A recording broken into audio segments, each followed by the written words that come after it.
بسم الله الرحمن الرحيم. إن الحمد لله نحمده ونستعينه ونستغفره ونؤمن به ونتوكل عليه ونعوذ بالله من شرور أنفسنا ومن سيئات أعمالنا. من يهده الله فلا مضل له ومن يضلل فلا هادي له، وأشهد أن لا إله إلا الله وأن محمدا رسول الله صلى الله عليه وسلم وعلى آله وصحبه أجمعين. أيها السادة، أيها الإخوة والأخوات، السلام عليكم ورحمة الله وبركاته.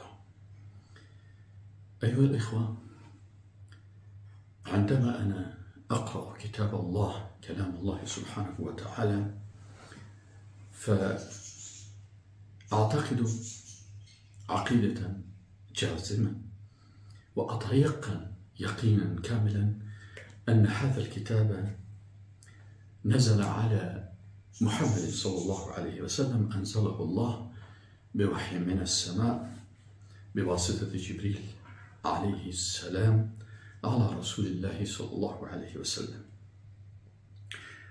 ولكنني عندما أنا أقرأ هذا الكتاب فأتدبر في آياته، أفكر أن هذا الكتاب نزل علي، يخاطبني. الكتاب نزل أولا على الرسول صلى الله عليه وسلم، أنزله الله على الرسول صلى الله عليه وسلم. ولكنني عندما أنا أقرأ هذا الكتاب يخاطبني. هذا الكتاب يخاطبني لأنني من أمة رسول الله صلى الله عليه وسلم. فلذلك أتدبر في الآيات وفي آيات القرآن وفي كلمات القرآن، كأن كل آية أو كلمة تخاطبني أنا. فلذلك أبدأ الدرس أنا، ليس لكم بل لنفسي.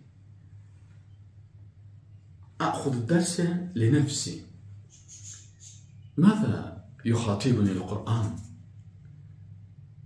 عندما أبدأ القرآن أعوذ بالله من الشيطان الرجيم. لماذا قلت أعوذ بالله من الشيطان الرجيم؟ لأن الله سبحانه وتعالى يقول: فإذا قرأت أنت القرآن فاستعذ بالله من الشيطان الرجيم. إذن أنا أستعذ بالله من الشيطان الرجيم، أقول أعوذ بالله من الشيطان الرجيم. فالآن أعوذ بالله من الشيطان الرجيم. أولا الاستعاذة، أعوذ بالله، نعم. وفي آيات أخرى الله سبحانه وتعالى يخاطب الرسول كما يخاطبني: قل أعوذ برب الناس.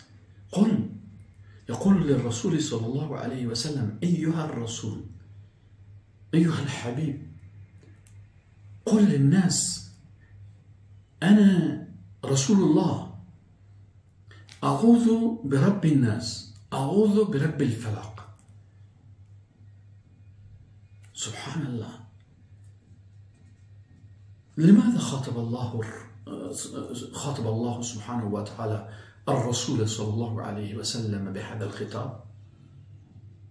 هل هناك من يعوذ بغير الله؟ نعم، هناك من يعوذ بالملائكة، وهناك من يعوذ بالنبيين، وهناك من يعوذ بالشهداء، وهناك من يعوذ بأولياء الله، وهناك من يعوذ بالحجر، وهناك من يعوذ بالشمس، وهناك من يعوذ بالقمر، وهناك من يعوذ بالنار، وهناك من يعوذ بالتمائم، وهناك من يعوذ سبحان الله بأشياء كثيرة. الاستعاذة بالقبور، الاستعاذة بالأصنام، الاستعاذة بالملوك، الاستعاذة بالشياطين. كان هناك واديا في مكة، وادي الجن، يذهبون إلى هذا الوادي ويسألون باسم صاحب الوادي، يقصدون الجن. وأنه كان رجال من الإنس يعوذون برجال من الجن فزادوهم رهقا. فالله سبحانه وتعالى يقول: فإذا قرأت القرآن، سبحان الله، لماذا هؤلاء الناس تركوا الاستعاذة بالله واستعاذوا بغير الله؟ لأن هؤلاء الناس وسوسهم الشياطين. أي أنواع من الشياطين؟ شياطين الإنس وشياطين الجن. سبحان الله، شياطين الإنس وشياطين الجن، نعم، وسوسوهم الشياطين كلهم، شياطين الإنس وشياطين الجن، وسوسوهم حتى أدخلوهم في هذه المداخل. وأنه كان رجال من الإنس يعوذون برجال من الجن.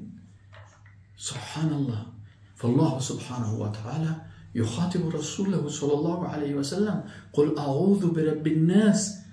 أيها الرسول قل: أنا رسول الله، أنا أعوذ برب الناس، ملك الناس، إله الناس، من شر الوسواس الخناس الذي يوسوس في صدور الناس من الجنة والناس، أي شياطين الجن وشياطين الإنس من الإنسان. فإذا قرأت القرآن، أنا إذا قرأت القرآن فاستعذ بالله من الشيطان الرجيم. لماذا؟ لأنك إذا لم تترك وساوس الشيطان، قد يوسوس الشيطان في قلبك. ماذا يوسوس؟ يوسوس معان خاطئة، تحريفات حتى لكلام الله. فإذا اجعل نفسك واجعل قلبك مخلصا لله سبحانه وتعالى، واستعذ بالله من كل الشياطين ومن أفكارهم ومن اعتقاداتهم، حتى لا يوسوسوك، حتى لا يدخلوك في المداخل. فإذا قرأت القرآن لا تفكر بوساوس الشياطين، اقرأ القرآن واسمع ماذا يقول لك القرآن. فإذا قرأت القرآن فاستعذ بالله وتوكل على الله وأخلص نفسك لله. اقرأ القرآن وتدبر في آياته، فستجد أن الرسول يستعذ بالله. فأنت أيضا إذا قرأت القرآن فاستعذ بالله من الشيطان الرجيم. وإذا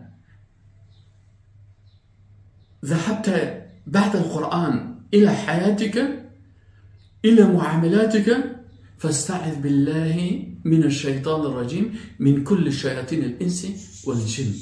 لماذا هذا الشيطان الرجيم؟ لأنه مرجوم، كأنك ترجم شخصا بالحجارة، فقد رجم الله سبحانه وتعالى هذا الشيطان وكل من تبعه، رجمهم. بماذا رجمهم؟ باللعنة، بالكفر. فإذا قرأت القرآن فاستعذ بالله من الشيطان الرجيم. والسلام عليكم ورحمة الله وبركاته.